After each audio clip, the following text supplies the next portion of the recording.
అందరికి screen visible అయినా? Visible Mataji.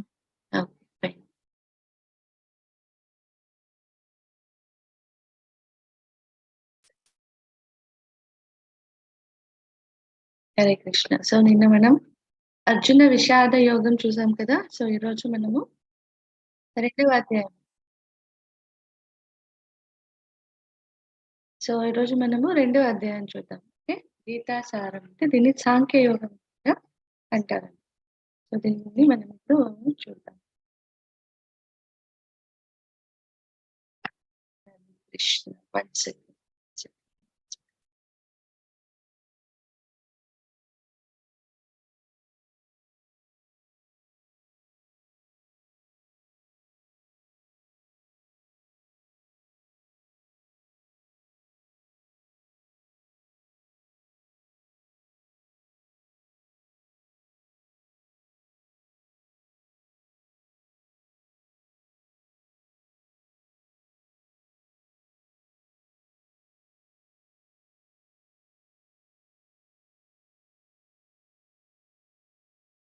ఇప్పుడు అందరికి స్క్రీన్ కనిపిస్తుంది కదా? కనిపిస్తుంది మాతాజీ. సో రీసౌండ్ ఏమి రావట్లే కదా? లేదు మాతాజీ, క్లియర్ ఉంది మాతాజీ. సో నిన్న మనము ఏం చూసాము?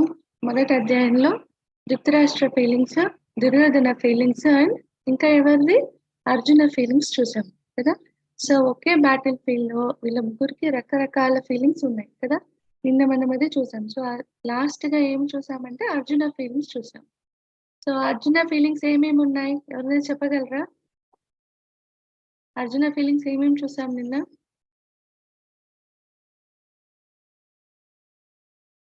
అర్జున ఫీలింగ్స్ ఏం చూసాము? కరుణ కలిగింది, పాప భీతి అని. పాపం అంటే ఇంతమందిని చంపాలి కదా, దుర్మార్గులందరినీ చంపాలి కదా. సో వీళ్ళని చంపేదానికన్నా సైలెంట్ గా ఉండేదే బెటర్. లేకపోతే నేనే శస్త్రాలు లేకుండా వాళ్ళ చేతిలో మరణించేది నాకు మంచిది అనిపిస్తుంది అని అంటారు. సో ఇంతమందిని దుర్మార్గుల్ని చంపితే మాకు పాపమే కదా వస్తుంది. వీళ్ళందరినీ చంపినా మాకు ఏం సుఖం కలుగుతుంది కదా. ఇంకా వీళ్ళందరినీ చంపడం ద్వారా వాళ్ళ వంశాలని కూడా నశిస్తాయి. ఇలా అర్జునకి రకరకాల ఫీలింగ్స్ కలిగాయి అనమాట. సో ఆ ఫీలింగ్స్ అన్నిటినీ వాళ్ళు ఏం చేశారు, శ్రీకృష్ణ పరమాత్మతో షేర్ చేసుకున్నారు. అలా శరీరం కంపించిన వాడే, నోట్లోంచి మాట కూడా రాలేక వాళ్ళు ఎంతో మనసు తల్లడిల్లిపోయి వాళ్ళు ఏం చేస్తారు, ఆ గాంధీవాన్ని వదిలేసి ఆ రథంలో అలా కూర్చుండిపోతారు. సో మనం రెండో అధ్యాయము కంటిన్యూ చేద్దాం. సంజయ ఉవాచ తం తథా కృపయా విష్ణుం అశ్ను పూర్ణాకులేక్షణం విషీదంతమిదం వాక్యం ఉవాచ మధుసూదన. సో సంజయుడు పలికినేమని, మనస్సు కృంగిన వాడై శోకతప్త హృదయంతో కంటి నిండా నీరు నిండి ఉన్న అర్జునుని చూసిన శ్రీకృష్ణుడు ఈ విధంగా పలికారంట. సో సంజయుడు చెప్తున్నారు. ఎవరికి చెప్తున్నారు? ధృతరాష్ట్రునికి ఎక్స్ప్లెయిన్ చేస్తున్నారు కదా. సో వాళ్ళు అర్జున ఇలా అంతా తన ఫీలింగ్స్ ని షేర్ చేసేది కూడా వాళ్ళు ధృతరాష్ట్రునికి చెప్పారని. సో ఇప్పుడు భగవంతుడు ఏం చెప్తారో విందాం. సో శ్రీ భగవాన్ ఉవాచ కుతస్త్వా కష్మలం ఇదం విషమే సముపస్థితం అనార్యదృష్టమస్వర్గం అకీర్తిం కరం అర్జున. శ్రీ భగవానుడు ఇలా చెప్తున్నారంట, ఓ అర్జున, ఇలాంటి క్లిష్ట సమయంలో ఈ పాడు బుద్ధి నీకెందుకు పుట్టింది? క్లిష్ట సమయం అంటే ఏంటి? అక్కడ పెద్ద కురుక్షేత్రం కదా, పెద్ద బ్యాటిల్ జరగబోతుంది అక్కడ. ఇది అబౌట్ టు స్టార్ట్. అందరూ శంఖాలను కూడా ఊదేశారు కదా. సో ఇప్పుడేంటి, వాళ్ళు మిడిల్లో వెళ్ళి అందరినీ అబ్జర్వ్ చేసి తనకు కలిగిన ఫీలింగ్స్ అన్ని చెప్పి ఇంక నేను యుద్ధం చేయను అనే టైప్ లో వాళ్ళు చెప్పేశారు. నాకు ఏం చేయాలో నాకు తెలియట్లేదు అని వాళ్ళు చాలా బాధపడిన హృదయంతో వాళ్ళు అలా కూర్చుండిపోతారు రథంలో కదా. సో అందుకే భగవంతుడు చెప్తున్నారు, ఈ టైంలో ఇలా ఎందుకు మాట్లాడుతున్నావు? నువ్వు ఎంతో గౌరవనీయమైన వ్యక్తివి, ఇది నిన్ను ఉన్నత లోకాలకు తీసుకుపోగా నీకు అపకీర్తి పాలు చేస్తుంది. ఎందుకు అపకీర్తి పాలు చేస్తుంది అంటే క్షత్రియ ధర్మం ఏంటి? క్షత్రియ ధర్మం ఏంటి? క్షత్రియ ధర్మం అంటే రాజు యొక్క ధర్మం ఏంటి? ఆ రాజులో ఉన్న ప్రజల్ని కాపాడటం కదా, అధర్మాన్ని రిమూవ్ చేయడం. హరే కృష్ణ. అది క్షత్రియ యొక్క ధర్మం అన్నమాట. కానీ ఇక్కడ అర్జున ఏం చేస్తున్నారు, మోహం అనే ఒక ఇది ఆవరించడం వల్ల నా రిలేటివ్స్ వీళ్ళందరినీ చంపాలా ఏమి పాపం తెలియని ఇంతమందిని సోల్జర్స్ చంపాలా, దీనికన్నా నేను యుద్ధం చేయకుండా వాళ్ళ చేతిలో మరణించేదే బెటర్ ఏమో కదా! లేకపోతే వెళ్ళిపోయేదే బెటరే కదా! అన్న భావన వాళ్ళకి కలుగుతుంది. కానీ వాళ్ళు ఎందుకలా అంటున్నారంటే, ఒక ప్యూర్ భక్తి అంటే ఒక డివోటీ ఎలా ఉంటారంటే వాళ్ళకి చాలా కరుణ ఉంటుంది. అది one of the quality of a pure devotee. Mercy ఉంటుంది ఎక్కువగా అందరి మీద. జాలి, దయ, కరుణ అనేవి చాలా ఎక్కువగా ఉంటాయన్నమాట. సో, అర్జున కూడా అలాంటి భావనే కరుణా భావం కలిగిందన్నమాట. కాబట్టి వాళ్ళేమనుకుంటారు, ఇది చేసేదానికన్నా నేను ఊరికే ఉండడం, లేకపోతే వాళ్ళ చేతిలో మరణించడము, లేకపోతే వెనక్కి వెళ్ళిపోవడము బెటరేమో అని వాళ్ళు భావిస్తారు. కానీ అలా చేయడం వల్ల ఏంటి వాళ్ళకి అపకీర్తి పాలవుతారు. ఎందుకు? మరి అవతల ఎవరున్నారు? అధర్మపరులు అంటే దుర్యోధనుడు వాళ్ళున్నారు. సో, నువ్వు ఇంత పరాక్రమవంతుడివి నువ్వే వదిలి వెళ్ళిపోతే వాళ్ళేమన్నా నీకు సత్కరిస్తారా అంటే లేదు. ఏమనుకుంటారు? సో, మా సైన్యం వాళ్ళ సైన్యం కన్నా ఎక్కువ కాబట్టి, మా బల పరాక్రమాలు చూసి అర్జునుడు భయపడి వెనక్కి వెళ్ళిపోయారు కదా! ఇదేగా అంటారు వాళ్ళు కదా! సో, అందుకే నీకు అపకీర్తి వస్తుంది. నువ్వు క్షత్రియ ధర్మం పాలించకపోతే, నువ్వు ఉన్నత లోకాలకి నువ్వు కూడా వెళ్ళలేవు. నువ్వు చాలా గౌరవనీయమైన వ్యక్తివి. సో, ఇప్పుడు ఈ సిట్యుయేషన్‌లో ఇలా మాట్లాడడం నీకు తగదు అని శ్రీకృష్ణ పరమాత్మ అర్జునకు చెప్తారు.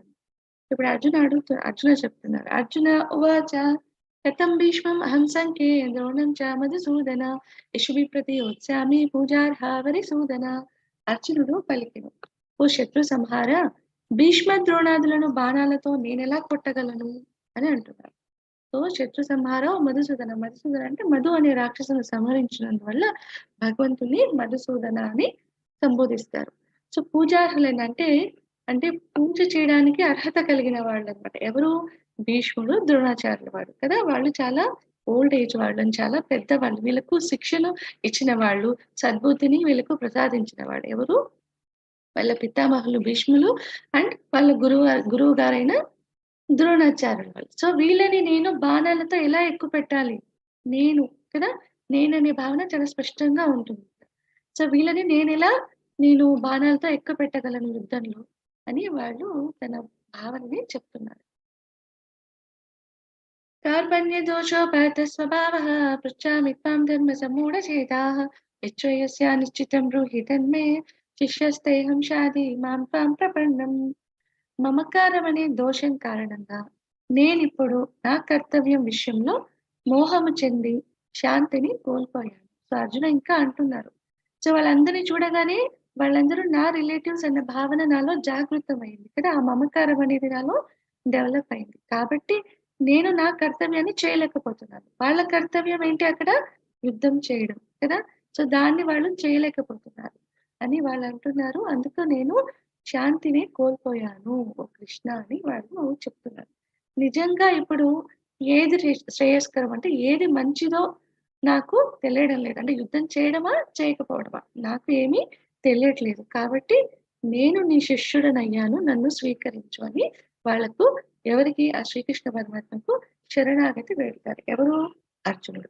చాలా శరణాగతి వేడి నాకు కరెక్ట్ అయిన నిర్ణయం ఏదో నాకు దయచేసి ఉపదేశించండి అని అర్జునుడు శ్రీకృష్ణ పరమాత్మని అడుగుతారని.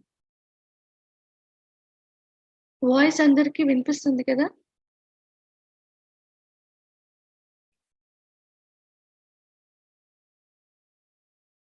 హరే కృష్ణ. సో సంజయ్ ఉవాచ ఏవముక్త్वा హృషీకేశం గుడాకేశ పరంతప నయోత్సమితి గోవిందం ఉక్త్వా తూష్ణీం బభూవః. సంజయుడు పలికిన ఏమని? శత్రువులను తప్పింపజేసే అర్జునుడు శ్రీకృష్ణుడితో ఓ గోవిందా నేను యుద్ధం చేయను అని చెప్పి మౌనంగా ఉండిపోయాడు. ఎలాంటి వాడు అర్జునుడు? శత్రువులను తప్పింపజేసేవాడు అనమాట. సో అర్జున వీర పరాక్రమవంతుడు కదా! సో అతని శక్తిని చూసి శత్రువులందరూ భయపడేవాళ్ళు. సో అలాంటి అర్జునుడు భగవంతుడితో అంటున్నారు, "ఓ గోవింద నేను యుద్ధం చేయను" అని చెప్పి సైలెంట్‌గా ఉండిపోయారని.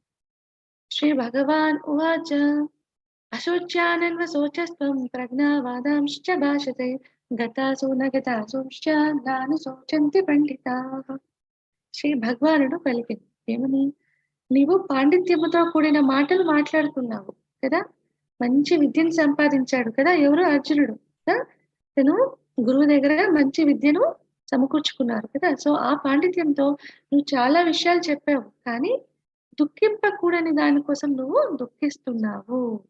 వివేకవంతులు, జ్ఞానవంతులు అయిన వాళ్ళు చనిపోయిన వారి గురించి కానీ, బ్రతికున్న వారి గురించి కానీ దుఃఖింపరు అని భగవంతుడు ఇక్కడ చెప్తున్నారు. సో, నువ్వు ఎంతో విద్యను అభ్యసించావు, ఎన్నో మంచి విషయాలు చెప్తావు. కానీ దుఃఖింపదాని కోసం నువ్వు ఏ విషయం గురించైతే దుఃఖింపకూడదో, బాధపడకూడదో, ఆ విషయాల గురించి నువ్వు చాలా తీవ్రంగా దుఃఖిస్తున్నావు అని భగవంతుడు చెప్తున్నారు.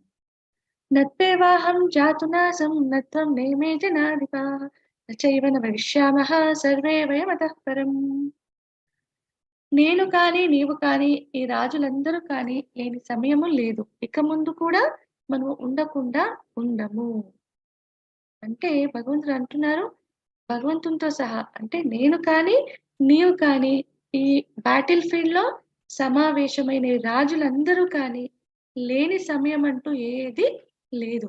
ఇప్పుడు గాని, ఇక ముందు కూడా వాళ్ళు ఉండకుండా ఉండరు అనే ప్రశ్నే లేదనమాట. అంటే దీన్ని బట్టి ఏమర్థమవుతుందంటే, అందరూ సనాతనమైన వాళ్ళు. అంటే అందరూ ఎప్పటికీ ఉండేవాళ్ళమే అని భగవంతుడు ఇక్కడ అర్జునకు బోధిస్తున్నారు.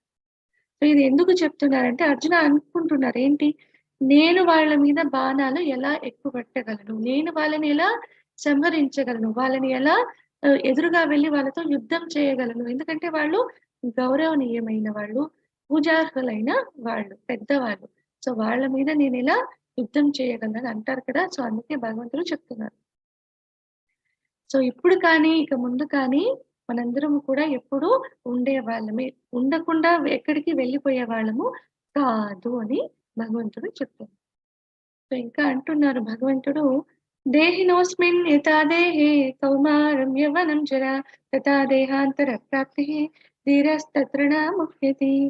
దేహధారి ఈ దేహంలో బాల్యం నుండి యవ్వనానికి, దాని నుండి ముసలితనానికి క్రమముగా సాగిపోతుందో, అదే విధముగా మరణ సమయంలో జీవాత్మ మరి ఒక దేహంలోనికి ప్రవేశిస్తుంది. వివేకవంతులు ఈ విషయమున ఆందోళన పడరు.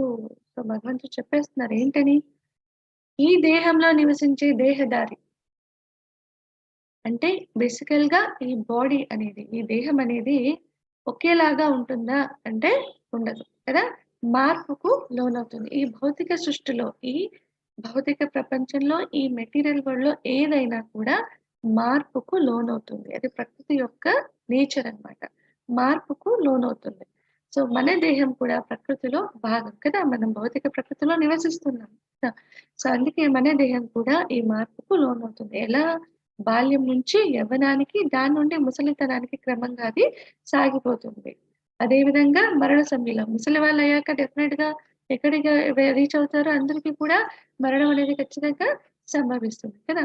సో అలా మరణం తర్వాత జీవాత్మ ఇంకొక దేహంలోనికి ప్రవేశిస్తుంది. వివేకవంతులైన వాళ్ళకి ఈ విషయం చాలా స్పష్టంగా అర్థమవుతుంది. అందుకే వాళ్ళు ఈ విషయం గురించి ఆందోళన పడరు. కానీ అర్జున ఇక్కడ మోహం అనేది ఒకటి ఆవరించడం వల్ల, అంటే మోహం అనే మాయ ఆవరించడం వల్ల, సో వాళ్ళు ఈ వివేకాన్ని కోల్పోయి ఇలా మాట్లాడుతున్నారు. అర్జున అంటే సామాన్య వ్యక్తి కాదు కదా! సో భగవంతునికి చాలా డ్యూరెస్ట్ ఫ్రెండ్ అండ్ గొప్ప భక్తుడు. సో భగవంతుడే ఆ యోగం ఆయనలా ప్రసరింపజేస్తారు. ఎందుకంటే అర్జున ద్వారా మనందరికీ కూడా ఈ జ్ఞానాన్ని, గీత జ్ఞానాన్ని మనందరికి అందించడానికి సో అలా భగవంతుడు ఒక లీల చేస్తారండి. సో అదే ఇప్పుడు చెప్తున్నా. వివేకవంతులు ఈ విషయం గురించి ఆందోళన పడరు. ఎలాంటి విషయం గురించి? అయ్యో! వీళ్ళందరూ నా చేత సంహరింపబడతారే, లేకుండా పోతారే అని కదా! కదా! సంహరించబడితే చనిపోతే మనమేమనుకుంటాం? వాళ్ళు లేకుండా పోయారనే కదా అందరి భావన కదా! కానీ భగవంతుడు ఇక్కడ చెప్తున్నారు. సో దేహంలో నివసించే ఆత్మ ఎలా దేహంలో ఈ ఫిజికల్ బాడీ మార్పుకు లోనవుతుంది. సోల్ లోపల ఉంటుంది. బట్ సోల్‌కి మార్పు అనేది లేదు. అది ముందర చూద్దాం వస్తుంది. సో ఈ ఫిజికల్ బాడీ మటుకు మార్పుకు లోనవుతుంది. యవ్వనం బాల్యం నుండి చిన్న పిల్లవాడి నుంచి యవ్వనానికి, యవ్వనం నుంచి ముసలితనానికి అటువైపు నుంచి మరణం వైపుగా వాళ్ళ అడుగులు వేస్తారు. మరణం కూడా సంభవిస్తుందన్నమాట. తర్వాత వాళ్ళు ఇంకొక దేహాన్ని స్వీకరిస్తారని ఇక్కడ చెప్పారు. సో ఈ విషయం మీద పెద్దగా ఆందోళన పడాల్సిన అవసరము లేదు అని అర్జునకి చెప్పారు. So first lesson of Bhagavad Gita మనం నేర్చుకునేది ఏంటంటే, we are not this body. So మనము ఈ శరీరం కాదు. మరి ఎవరు అంటే శరీరంలో నివసించే ఆత్మ మనం అన్నమాట. మన రియల్ ఐడెంటిటీ ఏమైనా ఉంది అంటే అది ఈ ఎక్స్టర్నల్ గా కనిపించే ఈ శరీరం కాదు. మనం ఎవరము? మనము వి ఆర్ ద సోల్. ఏంటి ఆత్మ అంటే నథింగ్ బట్ ఇది భగవంతునిలోని అంశాలు. సో, అందుకే మనం కూడా సనాతనంగా ఉన్నాం. నిత్యంగా ఉన్నాం. అందుకే భగవంతుడు చెప్తారు. ఈ దేహం నశిస్తుంది కానీ సోల్ ఎప్పటికీ ఉండనే ఉంటుందన్నమాట. ఇది పురాతనమైనది. భగవంతునితో పాటుగా ఉండేదన్నమాట. ఎందుకంటే మనం భగవంతునిలో అంశలం కాబట్టి. సో, దీనికి చావనేది లేదు. శరీరం నశిస్తుంది. అదే చెప్తున్నాను. సో, శరీరం దేనితో ఫార్మ్ అవుతుంది? పంచభూతాలతో ఫార్మ్ అవుతుందంట. ఆ పంచభూతాలు ఈ భౌతిక ప్రపంచానికి సంబంధించినవి.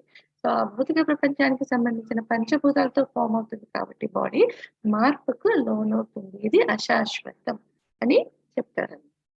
సో, ఇది మనం భగవద్గీతలో నేర్చుకున్న మొదటి లెసన్. అండ్ ఇక్కడే చెప్తారు. మనం జనరల్‌గా చూడండి మీరెవరు అంటే ఏం చెప్తారు? ఈ దేహానికి పెట్టిన పేరు ఫస్ట్‌గా చెప్తారు కదా! మన తల్లి, తండ్రి పుట్టగానే ఏం చేస్తారు? మనకొక నామకరణం చేస్తారు కదా! ఒక పేరు పెడతారు ఈ దేహానికి కూడా. దానితోనే మనం చెలామణి అవుతాం. ఆ పేరుతోనే ఈ సొసైటీలో కదా! సో, జనరల్‌గా ఎవరు మీరు అంటే జనరల్‌గా మనం అదే చెప్తాం. తర్వాత మన తండ్రి పేరు, తాత పేరు ఇంకా అంతకు మించి మనకు తెలియని కూడా తెలియదు. మన ముత్తాతల పేర్లు కూడా మనకు తెలియవు కదా! సో, అంతవరకు లిమిటేషన్. అంతవరకు మనం చెప్పుకుంటాం. కానీ యాక్చువల్‌గా మనం అంటే అది కాదు. Who are we? We are not this body. We are the spirit souls అని. సో, అదే చెప్తాను. బాడీకి రకరకాల అవయవాలు ఇక్కడ చూపించినట్టుగా ఫిగర్‌లో హెయిర్ ఉంది. అంటే వెంట్రుకలున్నాయి, కళ్ళున్నాయి, నోరుంది, చేతులున్నాయి, కాళ్ళున్నాయి, స్టమక్ అంటే కడుపు, ఉదరం అంటారు. ఇయర్స్ ఉన్నాయి, ఐబ్రోస్ కదా! ఇలా రకరకాలుగా ఈ శరీరానికి అవయవాలనేవి అమర్చబడి ఉంటాయన్నమాట.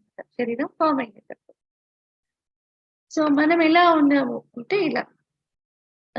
ఇక్కడ మనకొక సింబాలిక్‌గా చూడాలి అంటే హ్మ్.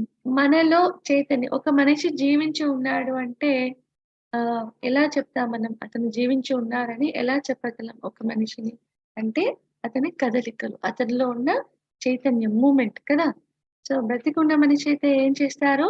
మూవ్ అవుతూ ఉంటారు కదా! అలాగే కాన్స్టెంట్‌గా ఉండిపోరు కదా! ఒకవేళ నిద్రపోయినా వాళ్ళ కదలిక అనేది ఉంటుంది. ఎలా ఉంటుంది అంటే శ్వాస ద్వారా కదా! శ్వాస పీల్చుకుంటూ ఉంటారు. స్టమక్ ఇలా అప్ అండ్ డౌన్ అయితుంది కదా! కదలిక అనేది ఏ స్టేట్‌లో అయినా బ్రతికున్న జీవిలో మనము చూస్తాము. అలా కదలిక లేని వాళ్ళని మనము చనిపోయారని డిక్లేర్ చేస్తారు కదా! కదలిక అనేది వాళ్ళకి ఏమాత్రం కూడా ఉండదు. అంటే చైతన్యం ఉండదు బేసికల్‌గా. చైతన్యం అంటే ఏంటి? మనలో ఉన్న సోల్ కారణంగా మనకు చైతన్యం అనేది మనకు వస్తుందన్నమాట. సో, చనిపోయే వాళ్ళకి అంతే కదా! ఆ దేహం మట్టుకే ఇక్కడ ఉంటుంది. సోలు వెళ్ళిపోతుందని. సో, దానికి ఎగ్జాంపుల్‌గా ఇక్కడ చూస్తే పోల్చినట్టుగా మనం అర్థం చేసుకోవాలంటే కార్ అండ్ ద డ్రైవర్ చెప్తున్నారు. సో, కార్ ఉంటుంది. సో, కార్ అనేది ఫిజికల్ బాడీతో కంపేర్ చేస్తున్నారు ఇక్కడ ఈ దేహంతో.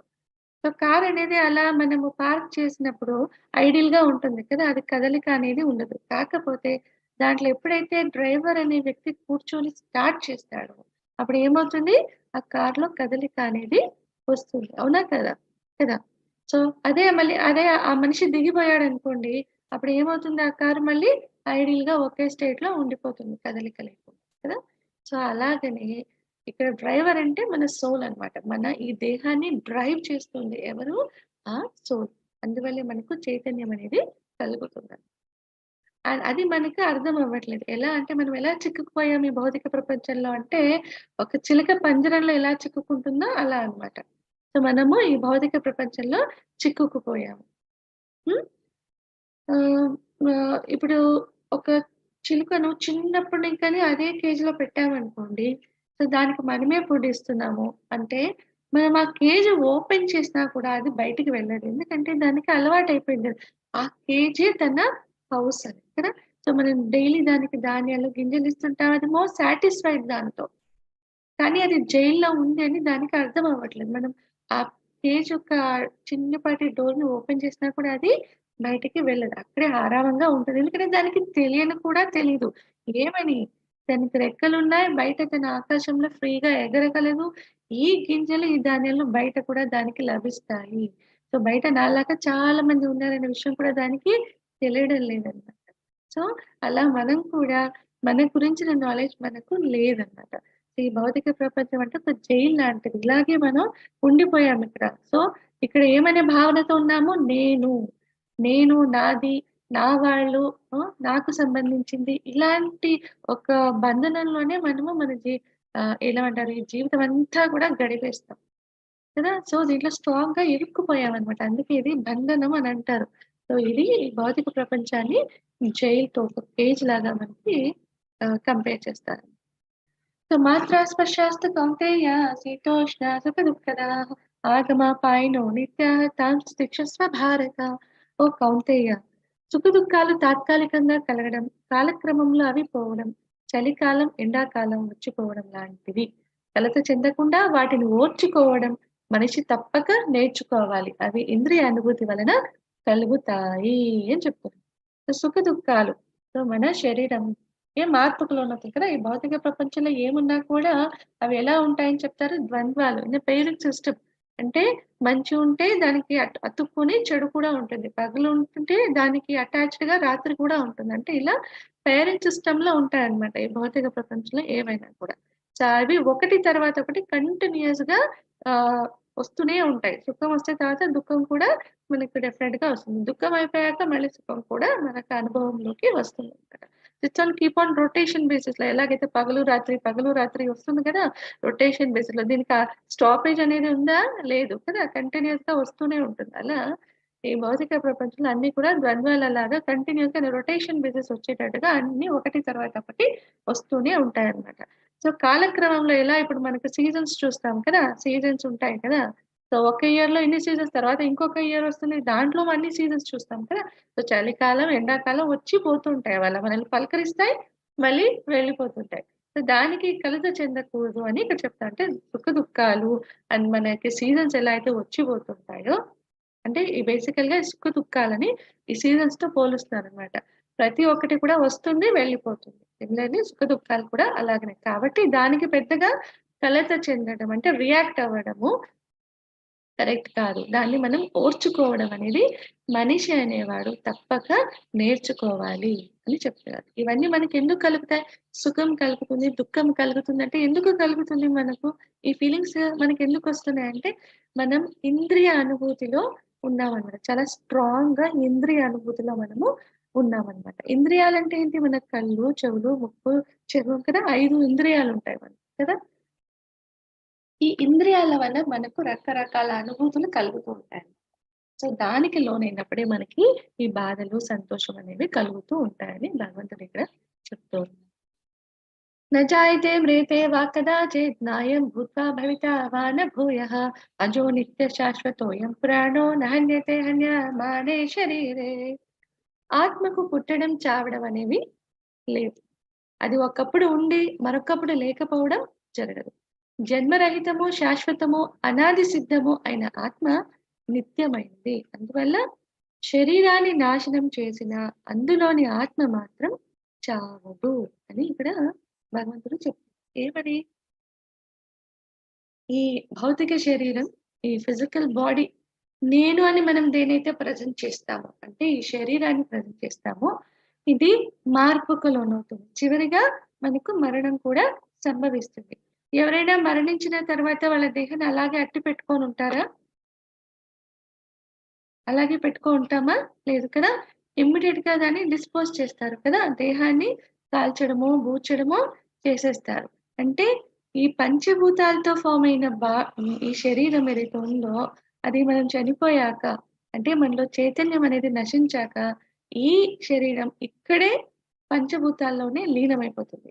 ఎందుకంటే అది ఇక్కడికి సంబంధించింది. ఈ పంచభూతాలతో ఫార్మ్ అయింది. పంచభూతాలు ఎక్కడున్నాయి? భౌతిక సృష్టిలో కదా! సో, ఇది భౌతిక సృష్టికి సంబంధించింది ఈ శరీరం. అది ఇక్కడే దానిలో కలిసిపోతుందనమాట. కానీ సోల్ ఇక్కడికి సంబంధించింది కాదు. ఇది సనాతనమైన భగవంతుడిలోని అంశ కాబట్టి ఇది సోల్ నిత్యంగా ఉంటుంది. దానికి చావనేది లేదు. ఒకప్పుడు ఉండి ఇంకొకప్పుడు లేకపోవడం అనేది జరగదు. దేనికి? ఆత్మకు. కానీ శరీరానికి అది జరుగుతుంది. ఒకప్పుడు ఉంటుంది, ఒకప్పుడు ఉండదనమాట. సో, జన్మరహితము, శాశ్వతము, అనాది సిద్ధము అయిన ఆత్మ అంటే ఆత్మ యొక్క క్వాలిటీస్ ఏంటంటే అది జన్మరహితము, శాశ్వతము, అనాదినింకాను ఉందన్నమాట. అది నిత్యమైనది. ఆత్మ నిత్యమైనదని చెప్తున్నారు. అందువల్ల శరీరాన్ని నాశనం చేసినా అందులోని ఆత్మ మాత్రము చావదు అని చెప్తున్నారు. వాసాంసి జీర్ణాని యథా విహాయ నవాని గృహ్ణాతి నరోపరాణి తథా శరీరాన్ని విహాయ జీర్ణాన్య అన్యాని సంయాతి నవాని దేహి. మనిషి చనిపోయిన హరే కృష్ణ. మనిషి చినిగిపోయిన పాత బట్టలను విడిచిపెట్టి కొత్త బట్టలు వేసుకున్నట్లు ఆత్మ కృషించిన శరీరాన్ని వదిలి కొత్త శరీరాన్ని స్వీకరిస్తుంది అని చెప్తున్నారు. సో భగవంతుడే స్వయంగా చెప్తున్నారు. ఏమని? మనిషి చినిగిపోయిన పాత బట్టలు విడిచిపెట్టి కొత్త బట్టలు ఎలా వేసుకుంటారు అంటే, మనము శరీరాన్ని కవర్ చేసుకోవడానికి బట్టల్ని వాడతాం కదా! సో అవి బాగా పాతగైపోయినా, లేకపోతే చినిగిపోయినా, ఆ వస్త్రాలను మనం వేసుకుంటామా అంటే లేదు కదా! తీసి పక్కన పడేస్తాం. కొంచెం పాతగా ఉంటే ఎవరికైనా డొనేట్ చేస్తారు కదా! మనం ఏం చేస్తాము? దాని బదులా కొత్త వస్త్రాలని మనం ధరిస్తాం. సో ఇది ఒక ఎగ్జాంపుల్‌గా చెప్తున్నారు. దేనికంటే, మనమైతే ఎలాగా పాత బట్టల్ని వదిలేసి కొత్త బట్టల్ని వేసుకుంటామో, ఈ ఆత్మ కూడా ఈ దేహాన్ని అలా బట్టల్లాగా యూజ్ చేస్తుంది. సో మన సోల్ కూడా జీర్ణమైపోయిన పాతదైన ఈ శరీరాన్ని వదిలేసి మళ్ళీ ఫ్రెష్‌గా కొత్త శరీరాన్నది తీసుకుంటుందన్నమాట.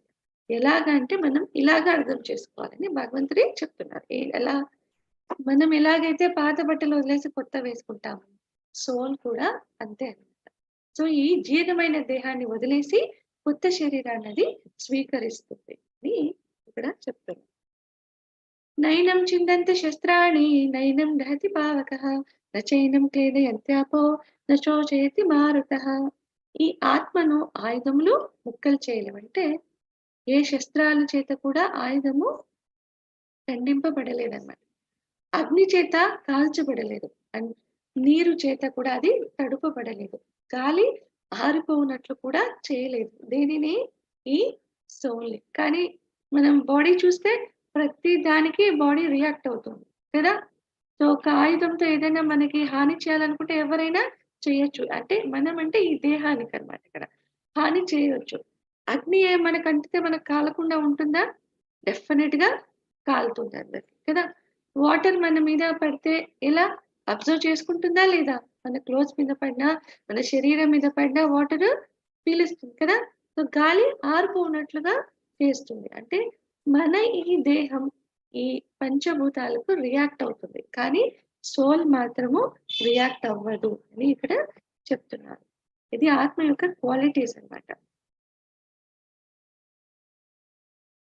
జాతస్య హి ధ్రువో మృత్యుః ధ్రువం జన్మామృతస్య చ తస్మాద్ పరిహార్యేతే నత్వం శోచితుమర్హసి. పుట్టిన వానికి మరణం తప్పదు, మరణించిన వానికి మరల పుట్టుక తప్పదు. కాబట్టి ఈ అనివార్యమైన దాని కోసం నీవు శోకించవద్దు. సో పుట్టిన వాళ్ళకు మరణం తప్పదు అండ్ మరణించిన వానికి మరల పుట్టుక తప్పదు. ఇది అనివార్యమైనది. సో ఇది ఎవరు ఆపేది కాదు. ఇది కంటిన్యూయస్‌గా జరిగే యాక్టివిటీ అన్నమాట. దీనికోసం నువ్వు శోకించవద్దు. అంటే అర్జున బ్యాటిల్ ఫీల్డ్‌లో ఎలా అని బాధపడుతున్నారు? సో ఇప్పుడు నేను వాళ్ళందరిని సంహరించాలా కదా! వాళ్ళందరితో యుద్ధం చేయాలి నేను. వాళ్ళకి హాని కలిగించాలి. వాళ్ళను సంహరించాల్సొస్తుంది అని వాళ్ళు ఫీల్ అవుతారు. సో భగవంతుడు దానికి చెప్తున్నారు. పుట్టిన వాళ్ళకి మరణం ఎలాగూ తప్పదు. అండ్ మరణించిన వాళ్ళకి పుట్టుక ఎలాగూ తప్పదనమాట. ఇది అనివార్యమైనది. సో వివేకవంతులు ఇది ఆల్రెడీ గ్రహించి ఉంటారు కాబట్టి, వాళ్ళు దీని గురించి పెద్దగా పట్టించుకోరు, బాధపడరు అని భగవంతుడు ఇక్కడ చెప్తూ ఉన్నారు. సో దీనికి ఒక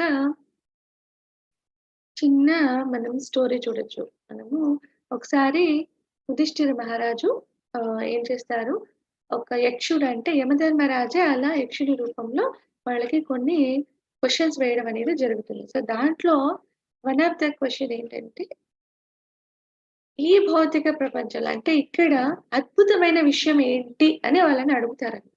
సో అద్భుతమైన విషయం అంటే దేన్ని చెప్పుకోగలం అని వాళ్ళని అడుగుతారు. ఎవరు? ఆ యక్షుడు అడుగుతారన్నమాట.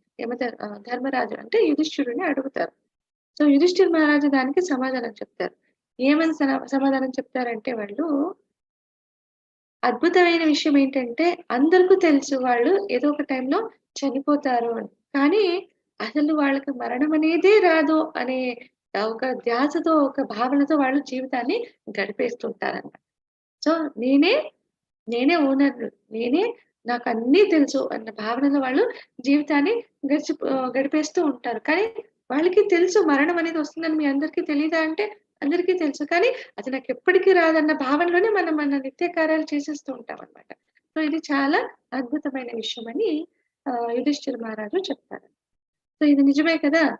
సో, మనకి ఏం చెప్తారంటే శ్మశాన వైరాగ్యం అని చెప్తారు. అందరికీ వైరాగ్యం అనేది జీవితంలో అప్పుడప్పుడు కలుగుతుంది.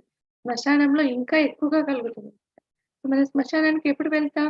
ఎవరైతే మన రిలేటివ్స్, మన బంధువులు కానీ, ఇంట్లో వాళ్ళు కానీ చనిపోతే ఏం చేస్తాం? ఎంతో దుఃఖిస్తాం కదా! ఇప్పటి వరకు ఉన్నారు మనతో.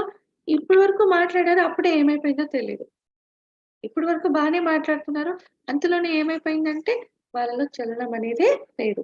చైతన్యం అనేదే లేదనమాట. అంటే చనిపోయారని డిక్లేర్ చేస్తారు. మళ్ళీ మనతో ఇన్ని రోజులుగా కలిసున్నారు కదా!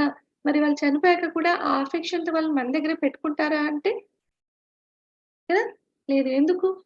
చైతన్యం అనేది లేకపోతే ఆ దేహం అనేది కుళ్ళిపోతుందనమాట కదా! దేహం అనేది కుళ్ళిపోయి చెడు వాసన అనేది స్టార్ట్ అవుతుంది. అందుకే దాన్ని పంచభూతాల్లోనే ఐక్యం చేసేస్తారన్నమాట. సో, అప్పుడేంటి బాగా బాధపడతారు చనిపోయినప్పుడు. చాలా దుఃఖానికి లోనవుతారు. ఇది కదా అంత సహజం. అందరూ చాలా బాధపడతారు. వాళ్ళతో పాటు శ్మశానానికి వెళ్తారు. అక్కడ అందరూ మాటలు చూస్తే ఎలా ఉంటాయి కదా! ఎంతో దుఃఖించే వాళ్ళ దగ్గర వాళ్ళ బంధువులు కానీ వాళ్ళని కన్సోల్ చేయాలి, ఓదార్చాలంటే ఏం చెప్తారు? అందరూ ఎప్పుడో ఒకసారి పోవాల్సిన వాళ్ళమే. అందరూ శాశ్వతంగా ఇక్కడ ఉండేవాళ్ళము కాదు అని చెప్పే కన్సోల్ చేస్తారు కదా! ఎందుకంటే వాళ్ళకి ఊరట కలుగుతుంది. అందరూ వెళ్ళే వాళ్ళే కదా! ఎవరు శాశ్వతంగా ఇక్కడ ఉండేవాళ్ళం కాదు అని. కానీ అందరికీ తెలుస్తుంది. ఎంతో వైరాగ్యంతో ఉంటారు శ్మశానంలో. ఎందుకంటే వాళ్ళ క్లోజ్ అయిన వాళ్ళు చనిపోయారు కాబట్టి. కానీ ఆ శ్మశానంలో వీడి వచ్చేసారనుకుందాం. వచ్చేస్తాం అందరూ. వచ్చేసి ఆ కర్మకాండాలు వాళ్ళకి సంబంధించి చేస్తారు. చనిపోయే వాళ్ళకి సంబంధించి కొన్ని కర్మకాండాలు చేస్తారు. అలాగే ఉండిపోతారా అంటే లేదు మళ్ళీ కదా! సో, ఆ విషయం తెలిసినా కూడా మళ్ళీ వాళ్ళ నిత్య కార్యక్రమాల్లో నిమగ్నం అయిపోయినప్పుడు, మళ్ళీ వాళ్ళ యాక్టివిటీస్ ఎలా ఉంటాయి? నేను అన్న భావన చాలా స్ట్రాంగ్‌గా ఉండిపోయి మళ్ళీ కార్యాలు చేసేస్తుంటారు. ఎలాగా? ఈ మరణం అనేది నాకెప్పటికి రాదు అని. కదా! కదా! అలానే కదా! సో, మనకి ఓల్డ్ ఏజ్ కూడా రాదని ఫీలింగ్‌లో ఉంటాం మనం. నిత్యంగా ఉన్నాం ఇలానే అనుకుంటున్నాం. కానీ మనకు తెలియకుండానే మనకు వయసు మీద పడిపోతుంది. అందరికీ ఓల్డ్ ఏజ్ వస్తుంది. తర్వాత మరణం కూడా అందరికీ సంభవిస్తుందనమాట. అది ఎవరు మనం ఐడెంటిఫై చేసినా పట్టించుకోమన్నమాట. పట్టించుకోము దాని గురించి. చాలా నెగ్లెక్ట్ చేసేస్తాం. దేహి నిత్యమవధ్యోऽయం దేహే సర్వస్య భారత తస్మాత్ సర్వాణి భూతాని నత్వం చోచితుమర్హసి. ఓ అర్జున! అన్ని దేహాలలోనూ ఉండే ఆత్మకు చావు అనేది లేదు. అందువల్ల ఈ ప్రాణుల గురించి నీవు దుఃఖించనవసరము లేదు. భగవంతుడు అంటున్నారు ఈ ప్రాణుల గురించి నీవు దుఃఖించనవసరము లేదు. ఎందుకంటే దేహం నశిస్తుంది కానీ ఆత్మ నిత్యంగా ఉంటుంది. కాబట్టి నువ్వు బాధపడాల్సిన అవసరము లేదు అని చెప్తున్నారు. సో, ఇక్కడ వర్డ్ భగవద్గీత సేస్ హరేర్నామ, హరేర్నామ, హరేర్నామ, హరేర్నామ ఇవ కేవలం కలౌ నాస్తేవ నాస్తేవ నాస్తేవ గతిరన్యథా. అంటే ఈ కలి కల్మషాన్ని నాశనం చేసే శక్తి హరినామం తప్ప ఇంకా దేంట్లోనూ లేదు. హరినామాన్ని భజించడం తప్ప ఇంకొక ఉపాయం లేనే లేదు అని ఈ శ్లోకాలు చెప్తారు. So Harer Nama, simply chant the holy name of the Lord. It's the only process of self-realization or concentration or meditation. There is no other alternative, no other alternative, no other alternative. ఇంకొక తరుణోపాయమే లేదన్నమాట. So other practices will not be feasible. ఇతర ఏ practice ఏ యోగం మీరు చూసుకున్నా కూడా అది మనకు ఈ కలి కల్మషం నుంచి విడుదల అనేది ఇవ్వలేదు. And it is so nice that even a child can take part in it. అంటే ఈ హరినామ సంకీర్తన ఏదైతే ఉందో అది చాలా సులభమైనది. ఎలాగంటే చిన్న పిల్లవాళ్ళు కూడా దాంట్లో ఇన్వాల్వ్ అవ్వగలరు. ఇది యూనివర్సల్. ప్రపంచమంతా ఫాలో అవ్వగలిగిన ఇది అన్నమాట. చాలా సింపుల్. అందరూ అలవర్చుకోదగ్గది అని ఇక్కడ చెప్తున్నారు. సో, ఇది శ్రీల ప్రభుపాద్ వాళ్ళు మనకు భగవద్గీత లో మనకు చూస్తాము. 6వ అధ్యాయంలో వచ్చినప్పుడు ఇంకా డీటెయిల్‌గా చూసుకుందాము. సో, ఇక్కడ ఫుడ్ ఫర్ సోల్ అని చెప్తున్నారు. అంటే ఇప్పుడు మనకు అర్థమైంది. ఏంటని? మనము దేహం కాదు, ఈ ఆత్మ అనేది మనకు అర్థమైంది కదా! సో, మనము ఆత్మ అనేది అందరికీ అర్థమైంది. దేహం కాదు కదా! సో, మనం ఏంటంటే ఈ భౌతిక ప్రపంచంలో జీవించేటప్పుడు ఎంతసేపున్నా దేహాన్ని పోషిస్తారు. ఆబ్వియస్‌లీ దేహంకి పోషణ లేకపోతే దేహం సర్వైవ్ అవ్వడం కష్టం కదా! సో, దేహాన్ని పోషిస్తాం. ఎలాగా? ఫుడ్ తీసుకుంటాం కదా! భోజనం స్వీకరిస్తాం మనం. ఎన్ని పూట్ల అవసరానికి మించినగా తీసుకుంటాం. ఎందుకంటే మనము ఈ టంగ్ టేస్ట్ ఇదొక ఇంద్రియం అన్నమాట. మనకు పంచేంద్రియాల్లో ఇది ఒక ఇంద్రియం కదా! అది మనకు బానిసని చేస్తుంది. దేనికి? రుచికి బానిసని చేస్తుంది కదా! ప్రతి ఒక్కళ్ళు ఒప్పుకుంటారా లేదా? అందరూ రుచికి బానిసలమా కాదా? టేస్ట్. అందరికీ కావాలి రుచికరమైన ఫుడ్ కావాలి. టేస్ట్‌కే బానిసలు. రుచికరమైన ఫుడ్ పెట్టే ఇంకా మనకు కడుపు నిండినా గూడా ఇంకా తినాలి, ఇంకా తినాలి అనే ఆశ మటుకు అందరికీ ఉంటుంది మనందరికీ కదా! అవునా కాదా? కదా! సో, ఈ ఇంద్రియాలనేవేంటంటే మనల్ని స్ట్రాంగ్‌గా బానిసల్లాగా చేసేస్తాయన్నమాట. ఇంకొక థాటే రానీయదు. ఈ దేహమే నేను అన్న భావనలో మనల్ని స్ట్రాంగ్‌గా బంధించేస్తాయన్నమాట. సో, ఎలాగైతే దేహానికి మనం ఆహారాన్ని స్వీకరిస్తామో, మళ్ళీ మనం దేహం కాదు, ఆత్మ అది నిత్యంగా ఉండేది భగవంతుడన్న అంశాన్ని తెలుసుకున్నాం. మళ్ళీ దానికి పోషణ అక్కరలేదా అంటే, మనం దాని గురించి ఎవరు పట్టించుకోవట్లేదు. ఎందుకు పట్టించుకోవట్లేదంటే, మనకసలు తెలియనే లేదు. కాబట్టి మనం పట్టించుకోవట్లేదు. అందుకే అందరి జీవితంలో ఒక్కటి మటుకు అందరికీ లభించదు. దానికోసమే అందరూ ప్రాకులాడుతూ ఉంటారు. ఏమది? మనశ్శాంతి. ఏమది? మనశ్శాంతి.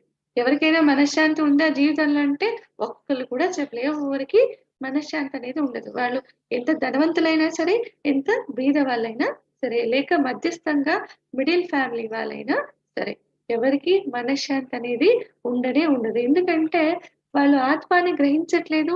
అండ్ ఆత్మకి వాళ్ళు పోషణని ఇవ్వట్లేదు. సో, ఆత్మకి కూడా పోషణ కావాలి. దానికి పోషణ అంటే ఏంటి? దానికి పోషణ అంటే ఏంటంటే భగవంతుని తాలూకు ఏంటి?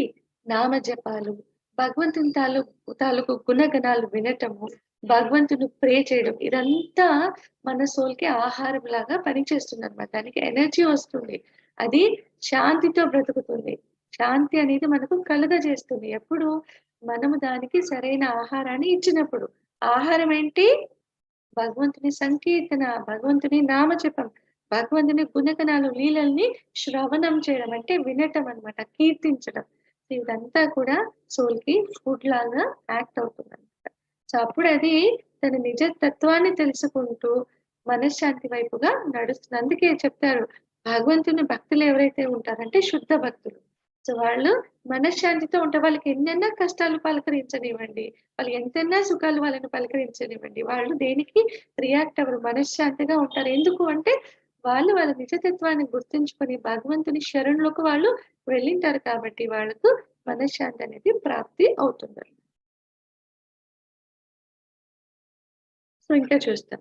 సో, హతో వా ప్రాప్స్యసి స్వర్గం జిత్వా వా భోక్ష్యసే మహీం తస్మాదుత్తిష్ట కౌంతేయ యుద్ధాయ కృత నిశ్చయః. ఓ కుంతీ పుత్రుడా! ధర్మ యుద్ధంలో మరణిస్తే స్వర్గం పొందుతావు. శత్రువులను జయిస్తే రాజ్య భోగాలు అనుభవిస్తావు. అందువల్ల కృత నిశ్చయంతో లేచి యుద్ధం చేయాలి అని భగవంతుడు అర్జునుడు ఏమని సంబోధిస్తున్నారు? కుంతీ పుత్రుడా అని సంబోధిస్తున్నారు. సో, కురుక్షేత్రంలో జరిగే యుద్ధం ఏంటి? ధర్మ యుద్ధం. సో, అర్జునుని వన్ ఆఫ్ ద ఫీలింగ్ ఏమని? మాకు ఏం సుఖం కలుగుతుంది? కదా! అర్జునుడు అడుగుతారు భగవంతుడిని కదా! సో, దానికి భగవంతుడు చెప్పే సమాధానం ఏంటి? నువ్వు ధర్మ యుద్ధంలో మరణిస్తే ఊర్ధ్వలోక ప్రాప్తి అంటే స్వర్గలోకం పొందుతావు. అక్కడంతా హ్యాపీనే నీకు.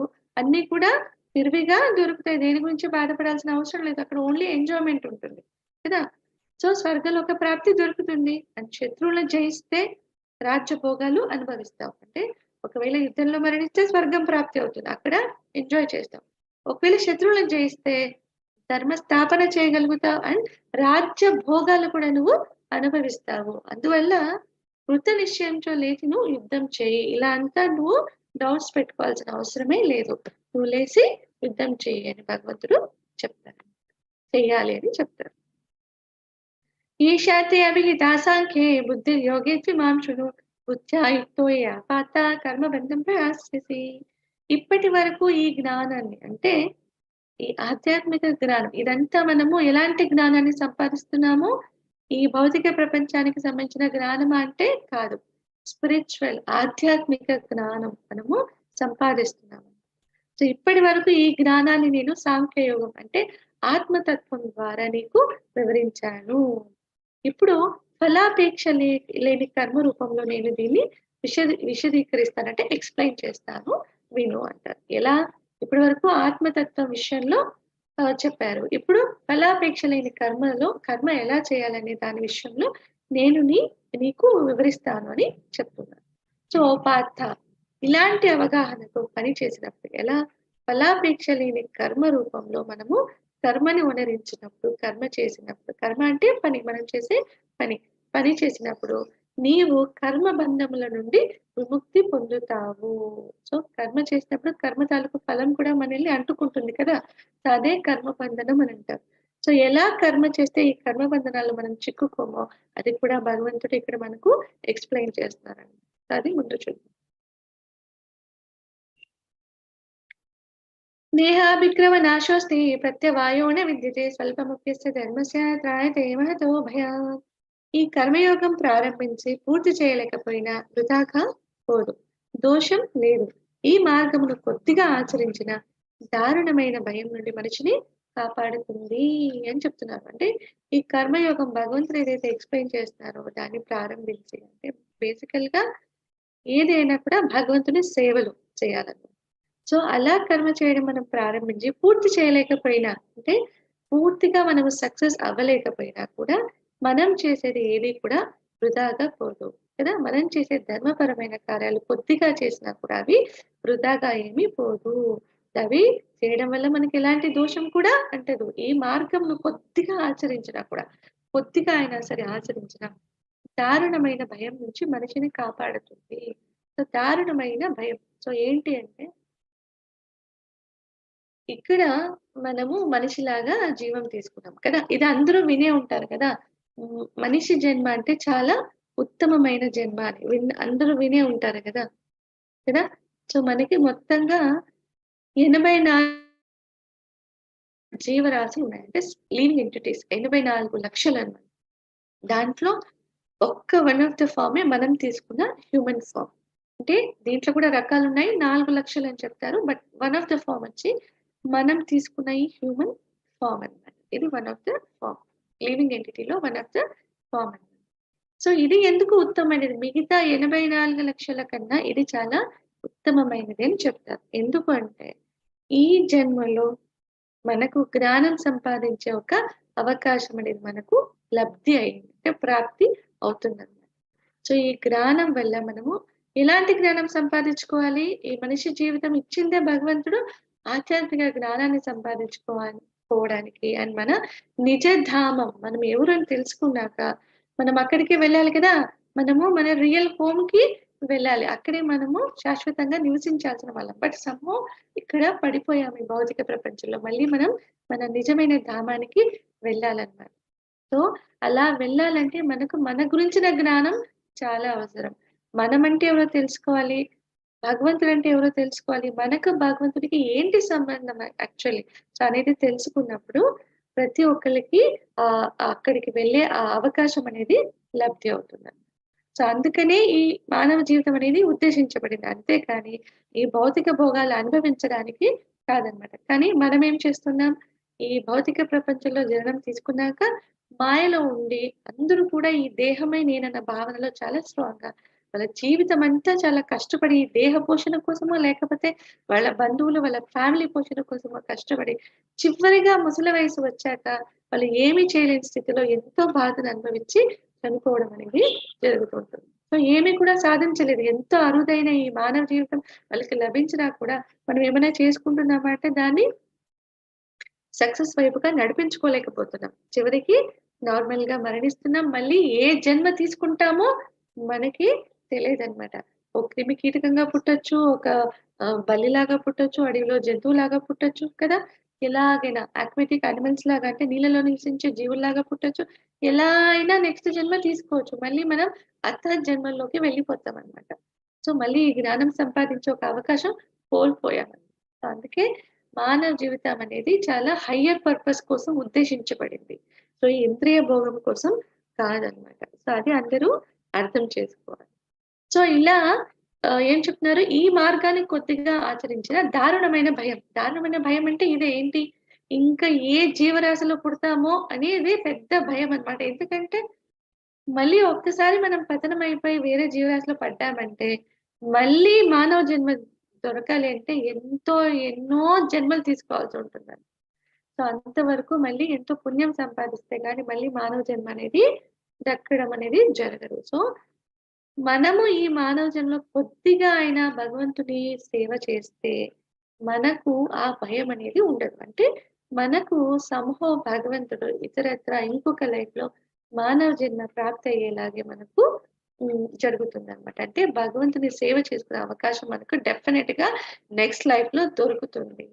సో, అండ్ ఇది నశించదంటున్నారు. అంటే ఏంటంటే, ఈ జన్మలో ఏదైతే ఆధ్యాత్మిక జ్ఞానం తీసుకుంటామో, అది ఏమాత్రం కూడా నశించదు. కొంత పుణ్యకార్యం చేసినా అది కొంత పుణ్యకార్యం ఇన్ ద సెన్స్ దేవదేవుని భక్తిలో కొంత కార్యాలు చేసినా, దాని ఫలం అనేది నశించదు. అది మనతో పాటే క్యారీ ఫార్వర్డ్ అయ్యి నెక్స్ట్ జన్మకు వస్తుంది. మళ్ళీ నెక్స్ట్ జన్మలో మనకి భగవంతుని సేవ మనకు ప్రాప్తి అవుతుంది కాబట్టి, అక్కడ మనం ముందు నుంచి స్టార్ట్ చేయాల్సిన అవసరం లేదు. ఎందుకంటే ఎక్కడైతే ఆపేసామో అక్కడి నుంచినే స్టార్ట్ చేస్తామనమాట. అందుకే ఇది వృధాగా పోదు, ఇది నశించదు అని చెప్తున్నారు భగవంతుడు. ఏది ఈ ఆధ్యాత్మికమైన జ్ఞానం సంపాదించేదైనా, భగవంతుని సేవలో చేసే కార్యాన్ని ఫలమైనా కూడా. ఓకే. అండ్ దీనికి కంపేర్ చేసుకుంటే మనము ఈ భౌతిక ప్రపంచంలో తీసుకునే ఎడ్యుకేషన్ ఏదైతే ఉందో రైట్? మనం పిల్లవాడు పుట్టినప్పటి నుంచి ఏం చేస్తామో, వాళ్ళకి చిన్నప్పుడు ఇంట్లో నేర్పిస్తారు కదా! ఒక 1 ఇయర్, 1 ½ ఇయర్ తర్వాత ఏం నేర్పిస్తారు? లైక్ ఎలా నడవాలి కదా! వాళ్ళు ఎలా నేర్చుకుంటారు పిల్లలు బేసికల్లీ అబ్జర్వ్ చేసి. ఎవరిని అబ్జర్వ్ చేసి? పెద్దవాళ్ళని అబ్జర్వ్ చేసి కదా! పెద్దవాళ్ళని అబ్జర్వ్ చేసి అన్నీ వాళ్ళ కళ్ళతో చూసి వాళ్ళు నేర్చుకుంటారు. కష్టపడి వాళ్ళు నేర్చుకుంటారు. దానికి తల్లి, తండ్రి సహాయపడతారు కదా! వాళ్ళకి చెయ్యి పట్టుకొని అలా నడిపించడం, మాట నేర్పించడము. మాటలు రావాలంటే ఇనీషియల్‌గా పిల్లలు సౌండ్స్ చేస్తారు కదా! సో, అలా వాళ్ళు చిన్న చిన్నగా పదాలు మాట్లాడడం అనేది నేర్చుకుంటారు. తర్వాత ఏం చేస్తారు? స్కూల్‌లో వదిలేస్తారు. స్కూల్‌లో ఏం నేర్పుతారు? స్ట్రోక్స్, ఏబీసీడీ ఎలా దిద్దాలి కదా!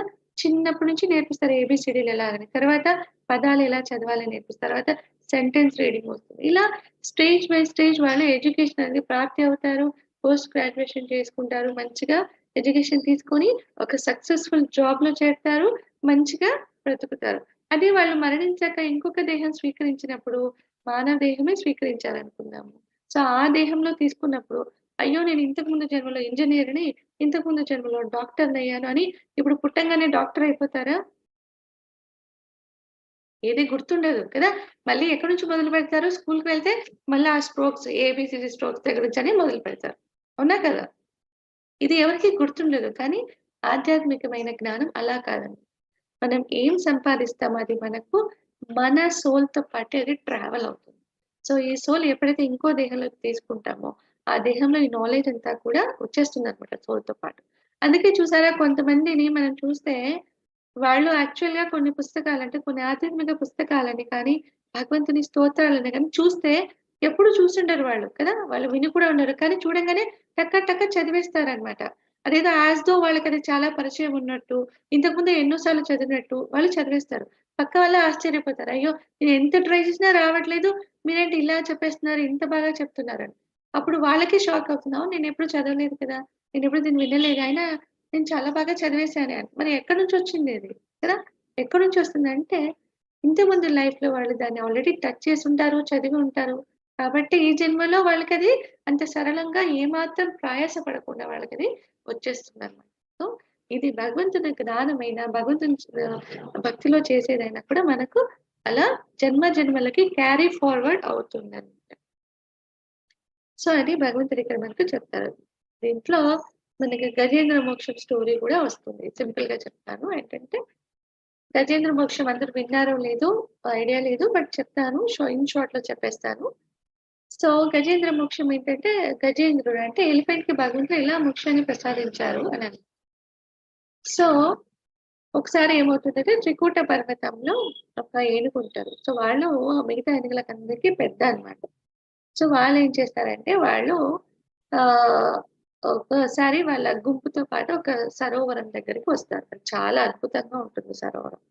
సో, దాంట్లో వాళ్ళు వాటర్ తాగి లోటస్ ఫ్లవర్స్ తీసుకోవాలని వాళ్ళు వస్తారన్నమాట. సో, అలా వచ్చినప్పుడు ఫస్ట్ కింగ్ వెళ్తారు కదా! సో ఈ రాజు ఈ కింగ్ కింగ్ ఎలిఫెంట్స్ గుంపుకి హర్డ్ ఆఫ్ ఎలిఫెంట్స్ కి రాజు అన్నమాట. సో వాళ్ళు ముందుగా వెళ్ళినప్పుడు ఏంటంటే ఆ నీళ్ళలో ఉన్న ముసలి వాళ్ళ కాళ్ళు పట్టేస్తుంది. సో ఆ ముసలేంటో ఎంతో బలంగా వాళ్ళని లోపలికి లాగేస్తుంటుంది. ఏనుగేమో దాన్ని బయటికి లాక్కుంటుందన్నమాట. సో అలా ముందుకు వెనకలకి గుంజులాట. ముసలేమో లోపలికి లాగేస్తుంటే, ఏనుగేమో తన బలాన్నంతా ఉపయోగించి బయటికి రావాలని ట్రై చేస్తుంటుంది. ఈ ఏనుగుకు మిగతా ఏనుగులన్నీ కూడా సహాయపడాలని చాలా ప్రయాసపడతాయి. కానీ అవ్వదన్నమాట. ఇంక అవ్వక ఏమి చేయలేక అలా చూస్తూ ఉండిపోతాయన్నమాట. సో ఎన్నో రోజులు గడుస్తుంది వాళ్ళిద్దరి మధ్యన ఈ ఫైటింగ్. సో తర్వాత ఆ ఏనుగుకు మొత్తంగా భగవంతుని గురించిన స్పృహ అనేది వచ్చి ఏం చేస్తుంది, ఆ నీళ్ళలో ఇంక అయిపోయింది నా పరిస్థితి. ఎప్పుడు గుర్తొస్తుంది, ఇంకా అయిపోయింది అన్నప్పుడు అంటే ఎంతో బాధ నోర్చుకొని, ఇంక నేను ఈ ముసలి చేతిలో మరణం పొందడం ఖాయం అన్నప్పుడు తనకు ఆ బాధన, ఆ ఆవేదనలో తనకు తొండంతో దొరికిన ఆ లోటస్ ఫ్లవర్‌ని తీసుకొని భగవంతుని ఆ శ్లోకాలు తన ముందు జన్మలో వాళ్ళేంటంటే ఇంద్రజుమ్న మహారాజు అన్నమాట. వాళ్ళు పెద్ద భక్తులు. సో, ఒక శాపం వల్ల వాళ్ళు ఈ ఏనుగు జన్మ అనేది తీసుకుంటారు. సో, అప్పుడు వాళ్ళకి మొత్తంగా గుర్తొస్తుందన్నమాట. భగవంతుని గురించిన ఆ పూర్వజన్మ స్మృతి అంతా ఒక్కసారిగా వాళ్ళకి వస్తుంది. సో, వాళ్ళు ఆ భగవంతుని స్తోత్రాలనేవి చెప్తారన్నమాట. సో, అప్పుడు చెప్తారేంటంటే, మనకు 33,00,00,000 మంది దేవతలు ఉన్నారని చెప్తారు. అవునా? మీకే అనిపిస్తుంది కదా! మనకేమి చెప్తారంటే 33,00,00,000 మంది దేవతలున్నారంటే, ముక్కోటి దేవతలని కూడా మీరు వినే ఉంటారు కదా! ముక్కోటి దేవతలున్నారని చెప్తారు. కానీ భగవంతుడు ఒక్కడే అని కూడా వినుంటాం మనం. అవునా కదా! మరి ఎలా టాలీ అవుతుందిది? సో, ముక్కోటి మంది దేవతలంటారు. మళ్ళీ దేవుడు ఒక్కలే అంటారు కదా! సో, టాలీ అనేది అవ్వట్లేదు. ఎప్పుడవుతుంది? మనకు ఆ దేవాది దేవుడు ఎవరు ఒకానొక భగవంతుడు ఎవరైతే ఉన్నారో వాళ్ళు ఎవరు అని తెలిసినప్పుడు మనకిదంతా టాలీ అవుతుందనమాట. అది తెలియాలంటే ఫస్ట్ మనం ఎవరో తెలుసుకోవాలి. మనం ఎక్కడి నుంచి వచ్చామో ఫస్ట్ మనం తెలుసుకోవాలి. ఓకే. సో, ఈ ఏనుగు ఏం చేస్తుంది, ఆ శ్లోకాలన్నీ ఉచ్చరిస్తుందనమాట. సో, అలా ఉచ్చరించేటప్పుడు మనకి చాలా మంది దేవీ దేవతలున్నారు కదా! సో, వాళ్ళు శ్లోకాలు చెప్పేటప్పుడు ఏంటంటే, ఓహ్! నన్నే తలుస్తున్నారా అని వాళ్ళు లెగడము, తర్వాత మళ్ళీ ఇంకా ప్రార్థన ముందుకు వెళ్ళేసరికి, ఓహ్! ఇది నాకు సంబంధించింది కాదే అని మరి వాళ్ళు కూర్చోకపోవడము, ఇలా జరుగుతుందనమాట. అందరికీ అలానే జరుగుతుంది. అందరూ డెమిగాడ్స్ దేవీ దేవతలకు అలానే జరుగుతుంది. ఓకే. నన్నేనా ప్రే చేస్తున్నారంటే, ఈ ఏనుగు ఆర్తనాదంతో పిలిచే అరుపులో ఆ వేదాలు చెప్పే దాంట్లో, ఆ స్తోత్రాలు చెప్పే దాంట్లో అది అందరికీ వినిపిస్తుందనమాట. సో, అన్ని లోకాల వాళ్ళకి వినిపిస్తుంది. అందుకే ఓహ్! నన్నేనా ఎవరో ప్రే చేస్తున్నారు అని లేస్తారు. ఇంకా ఏనుగు కంటిన్యూ చేసేసరికి లేదు లేదే ఇది నా గుణగణాలు కావే అని కూర్చుండిపోతారు. సో, అలా అందరికీ జరుగుతుంది. చివరిగా ఏనుగు అంతా చెప్పేసినప్పుడు అది సంబంధించింది ఎవరికి సంబంధించిన విష్ణుమూర్తికి సంబంధించిందనమాట. అప్పుడు వాళ్ళు ఆగమేఘాల మీద వస్తారు. ఎలాగా గరుడుడు వాళ్ళ వాహనం ఏంటి? గరుడ కదా! సో, వాళ్ళే చాలా ఫాస్ట్‌గా వెళ్తారు. కానీ భగవంతుడు గరుడని పిలుస్తారు. రా వెళ్దామని సడెన్‌గా లేచి. గరుడకి ఎక్కడ వెళ్ళాలో కూడా భగవంతుడు చెప్పారనమాట. రా వెళ్దాం అని అంటారు. సో, సరే అయింది స్వామి అని బయలుదేరుతారు. కానీ ఎక్కడికో చెప్పాలి కదా! ఎక్కడికో చెప్తే కదా వెళ్ళేది. కానీ భగవంతుడు చెప్పేది కూడా లేదు. ఆతృత అంటే వాళ్ళ భక్తుడు అంత ఆర్తనాదంతో పిలుస్తుంటే భగవంతుడు ఉండలేకపోతారంట. ఆగమేఘాల మీద వచ్చేయాలనుకుంటారు. యాక్చువల్‌గా గరుడని చాలా ఫాస్ట్‌గా వస్తుంది. కానీ భగవంతునికి ఆ స్పీడ్ కూడా సరిపోదంట. సరిపోక చెప్తారు, "నువ్వు చాలా స్లోగా వెళ్తున్నావు. ఒక పని చేస్తాను. నువ్వు నా మీదే ఎక్కు. నేను ట్రావెల్ చేస్తాను. నువ్వు నా మీద ఎక్కేసేయి ఒక పని. నేను వెళ్తాను ఫాస్ట్‌గా" అని గరుడునే వాళ్ళ మీద ఎక్కించుకొని వాళ్ళ ఆగమేఘాల మీద అక్కడికొచ్చి ప్రత్యక్షమయ్యి ఆ ముసలిని చంపేసి ఏనుగుకు అంటే ఇంద్రజుమ్న మహారాజుకి వాళ్ళు ముక్తిని ప్రసాదిస్తారు. ఇది భక్తునికి భగవంతునికి మధ్య ఉన్న ఆ రిలేషన్ అన్నమాట. ఒక ప్యూర్ భక్తుడు భగవంతుడిని ప్రార్థిస్తే భగవంతుడు ఎలా వస్తారు? మేఘాల మీద పరిగెత్తుకుంటూ వస్తారన్నమాట. ఎందుకు? వాళ్ళని కాపాడటానికి. సో, ఇది మనకు భాగవతంలో వస్తుంది. ఎవరికైనా భాగవతం తెలిసి ఉంటే దాంట్లో ఫుల్ ఇంకా చాలా డీటెయిల్‌గా ఉంటుంది. మీరు చూసుకోవచ్చు. అండ్ ఇక్కడ మనము 39-53 శ్లోకాల్లో బుద్ధి యోగం గురించి చూస్తాం. వ్యవసాయాత్మికా బుద్ధి ఏకేహ కురునందన బహుశాఖ హ్యంతశ్చ బుద్ధియో అవ్యయసాయిణ. ఓ కురు వంశస్థుడా భక్తి మార్గంలో నిశ్చయాత్మకమైన వారి బుద్ధి స్థిరంగా ఉంటుంది. సో భక్తి మార్గంలో నిశ్చయంగా అంటే కన్ఫర్మ్‌గా ఉండే వాళ్ళ బుద్ధి ఎలా ఉంటుంది? స్థిరంగా ఉంటుంది. వాళ్ళ ఫోకస్ అనేది చాలా స్ట్రాంగ్‌గా ఉంటుంది. వారి లక్ష్యం ఒక్కటే అన్నమాట. స్థిర సంకల్పం లేని వాళ్ళు ఆలోచనలు పరిపరి విధాల పరిగెడతాయి. స్థిర సంకల్పం లేని వాళ్ళ ఆలోచనలు ఎలా ఉంటాయి? పరిపరి విధాల పరిగెడతాయి. అదే భక్తి మార్గంలో ఉన్న వాళ్ళ ఫోకస్ అంతా ఎవరి మీద ఉంటుంది? ఆ దేవాది దేవుడి మీద ఉంటుందన్నమాట. వాళ్ళ బుద్ధి స్థిరంగా నిలిచి ఉంటుంది. దానికి ఉదాహరణ ఏం చెప్తున్నారంటే ఇక్కడ మన ఫోకస్ అనేది ఎంత స్ట్రాంగ్‌గా ఉంటే మనము సక్సెస్ వైపుగా అంత ఫాస్ట్‌గా అడుగులనేది వేయగలుగుతామన్నమాట. సో, దానికి ఇక్కడ అర్జున ఒక ఉదాహరణ చెప్తారు. ఏంటంటే అర్జున ఎవరి శిష్యులు? ద్రోణాచార్యుల వాళ్ళ శిష్యులు కదా! సో, కౌరవులు, పాండవులు ఇద్దరు కూడా శిష్యరికం వాళ్ళ దగ్గర శిష్యుని అభ్యసిస్తారు. ఎవరి దగ్గర? ద్రోణాచార్యుల వాళ్ళ దగ్గర. సో, వాళ్ళొకసారి వినడం జరుగుతుంది. ఏంటంటే, దుర్యోధనుడు వాళ్ళని ఇది చేస్తారన్నమాట. జనరల్‌గా అంతే కదా! ఒకరి మీద పక్షపాతం చూపిస్తారు. జనరల్‌గా మనం కూడా వింటూ ఉంటాం. ఎవరితో కొంచెం క్లోజ్‌గా ఉంటే చెప్తారు. వాళ్ళు పక్షపాతం చూపిస్తున్నారు కదా! సో, అలాంటి ఒక సంభాషణని వాళ్ళు వినడం జరుగుతుంది. ఎవరు? ద్రోణాచార్యుల వాళ్ళు. సో, అది క్లియర్ చేయడానికి వాళ్ళు అందరు పిల్లలకి ఒక టెస్ట్ పెడతారనమాట. ఏంటి ఆ టెస్ట్ అంటే, ఒక చెట్టు మీద ఒక పక్షిని చూపిస్తారు. అది వుడ్‌తో చేసుంటారు. ఆ పక్షిని అక్కడ చూయించి వాళ్ళందరికీ చెప్తారనమాట. ఇప్పుడు మీరందరూ దాన్ని ఎక్కుపెట్టాలని. సో, అప్పుడు అందరూ లైన్‌లో నిలబడతారు. వాళ్ళందరిని అడుగుతారనమాట. అందరూ రకరకాల ఆన్సర్స్ చెప్తారు. నాకు చెట్టు కనిపిస్తుంది, లేకపోతే చెట్టు మొదలు కనిపిస్తుంది, నాకు స్టెమ్ కనిపిస్తుంది, నాకు బ్రాంచెస్ అంటే ఆ చెట్టు కొమ్మలు కనిపిస్తున్నాయి. కొందరు నాకు ఆకులు కనిపిస్తున్నాయి. కొందరు ఆకులు కదలాడేది కనిపిస్తుందని కదా! రకరకాలుగా ఆన్సర్స్ ఇవ్వడం అనేది జరుగుతుంది. సో, అర్జున అని వచ్చినప్పుడు వాళ్ళు అడుగుతారనమాట. సో, నీకేం కనిపిస్తుంది? అర్జున చెప్తారు. ఎప్పుడైతే వాళ్ళు ద్రోణాచార్యులు వారు ఏం చెప్తారు? ఆహ్, చిలుక యొక్క కంటిని వాళ్ళు టార్గెట్ చేయాలన్నమాట. అది వాళ్ళు చెప్తారు. సో, ఎప్పుడైతే అర్జున దగ్గరకొచ్చి అడుగుతారు. నీకేం కనిపిస్తుంది? సో, వాళ్ళు స్ట్రెయిట్ ఫార్వర్డ్ ఆన్సర్ చెప్తారు. నాకు ఆ కన్ను మాత్రమే కనిపిస్తుంది. సో, మిగతా ఇతరత్రా కూడా ఏది నాకు కనిపించట్లేదు. అంటే వాళ్ళ ఫోకస్ అంతా అంత స్ట్రాంగ్‌గా ఉంటుంది. సో, అప్పుడు మనం డెస్టినేషన్ అనేది చాలా చక్కగా రీచ్ అవ్వగలుగుతాం. వితౌట్ ఎనీ ఫెయిల్యూర్ అని చెప్తాం. అంటే మన ఫోకస్ చాలా స్ట్రాంగ్‌గా ఉండాలి. యదా సమరతే చాయం కూర్మో అంగానీవ సదృశః ఇంద్రియాణీంద్రియార్థేభ్యః తస్య ప్రజ్ఞా ప్రతిష్ఠిత. తాబేలు తన అవయవాలను చిప్ప లోపలికి ఎలా ముడుచుకుంటుందో, అలాగే సర్వ విధాల విషయ సుఖాల నుండి ఇంద్రియాలను మళ్లించిన వాడు స్థితప్రజ్ఞుడవుతాడు. స్థితప్రజ్ఞ అంటే వాళ్ళ విషయ వాంఛ నుండి వాళ్ళ ఇంద్రియాలు వాళ్ళు మలుచుకొనుంటారు. ఎలాగా? లోపలి వైపుగా అంటే వాళ్ళ సోల్ వైపుగా. లోపల భగవంతుని అంశ పరమాత్మగా మన లోపల ఉన్నారు కదా! సో, వాళ్ళ వైపుగా అంటే ఇంద్రియాల్ని వాళ్ళ మీదుగా కేంద్రీకరిస్తారు. అంటే దేవాది దేవుడి మీదకి వాళ్ళు ఆ ఇంద్రియాలను మళ్లించుంటారనమాట. సో, అలాంటి వాళ్ళని స్థితప్రజ్ఞ అంటారని చెప్తున్నారు. ఎలా కంపేర్ చేస్తున్నారు? తాబేలు ఏదన్నా డేంజర్ ఉందంటే వెంటనే లోపలికి ఏం చేస్తుంది? తన బాడీ పార్ట్స్ అంతటిని కూడా చేతులు, ఫేస్ బయట ఉండేదాన్ని లోపలికి చేసుకుంటుంది సేఫ్టీ కోసం కదా! సో, అలాగనే మనం ఎప్పుడైతే ఇంద్రియాలను మన భగవంతునికి మీదకి మళ్లిస్తామో అప్పుడే మనకు సేఫ్టీ, సెక్యూర్ అనేది ప్రాప్తి అవుతుంది. అదే మనం ఇంద్రియ భోగ విషయాల మీద ఆ సుఖాల మీద ఆశతో మనము మనల్ని విచ్చలవిడిగా వదిలేసుకుంటే అంటే ఇంద్రియాల వైపుగా మనం పరిగెడుతూ ఉంటే మనకు శాంతి అనేది ఎప్పటికీ లబ్ధి అవ్వదు. హ్మ్. అని చెప్తున్నాను. ధ్యాయతో విషయాన్ పుంసః సంగస్తేషోపజాయతే సంగాత్ సంజాయతే కామః కామత్ క్రోధోऽపి జాయతే.